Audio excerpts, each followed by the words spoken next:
വരാനിരിക്കുന്ന Harry Potter സീരീസിൽ സ്നേപ്പിന്റെ ക്യാരക്ടറിനെ പ്ലേ ചെയ്യുന്നത് ഒരു കറുത്ത വർഗ്ഗക്കാരനാണ് എന്നുള്ളത് ഇപ്പൊ ആഗോള തരത്തിലൊരു ചർച്ചാ വിഷയമായിക്കൊണ്ടിരിക്കുകയാണ്. ഹാരി പോട്ടർ സിനിമകൾ കണ്ടിട്ടുള്ള എല്ലാവർക്കും അറിയാം, സ്നേപ്പ് എന്ന് പറയുന്നത് അതിലൊരു ഐക്കോണിക് ക്യാരക്ടറാണ്. അതിനെ പണ്ട് പ്ലേ ചെയ്തിരുന്നത് അലൻ റിക്മാൻ എന്ന് പറയുന്ന ഒരു ആക്ടറായിരുന്നു.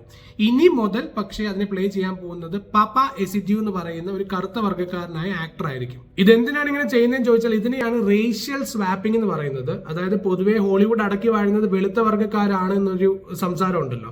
അപ്പൊ കറുത്ത ആളുകൾക്ക് കൂടുതൽ ഓപ്പർച്യൂണിറ്റീസ് കിട്ടാൻ വേണ്ടിയിട്ട് ഐക്കോണിക് റോളുകളിലേക്ക് ഇവരെ കാസ്റ്റ് ചെയ്യുന്നു. ഇങ്ങനെ ഒരു നീക്കം ആരാധകർക്കിടയിലും ജനറൽ പബ്ലിക്കിന്റെ ഇടയിലും നല്ല ചർച്ചാ വിഷയമായിട്ടുണ്ട്. ഇതിനെ നമുക്ക് രണ്ട് ആംഗിളിലൂടെ അനലൈസ് ചെയ്യാം. ഒന്നാമതായിട്ട് JK റോളിംഗ് എഴുതിയ ഹാരി പോട്ടറിലെ സ്നേപ്പ് എന്ന് പറയുന്നത് ഇത് ഏകദേശം ഈ സ്ക്രീനിൽ കാണുന്ന പോലെ ഇരിക്കും, മെലിഞ്ഞിട്ട് പെയിൽ സ്കിന്നൊക്കെ ആയിട്ട്. അപ്പൊ പാപ്പ എസിഡ്യൂ ഇതിനെ പ്ലേ ചെയ്ത് കഴിഞ്ഞാൽ ആ ക്യാരക്ടറിന്റെ ഡിസ്ക്രിപ്ഷൻ ഒട്ടും മാച്ച് ആവുന്നില്ല എന്നുള്ളതാണ് ആരാധകരുടെ പ്രശ്നം. രണ്ടാമതായിട്ട് കറുത്ത വർഗ്ഗക്കാർക്ക് അവസരങ്ങൾ ഉണ്ടാക്കി കൊടുക്കാനാണല്ലോ ഇങ്ങനെ ചെയ്യുന്നത്.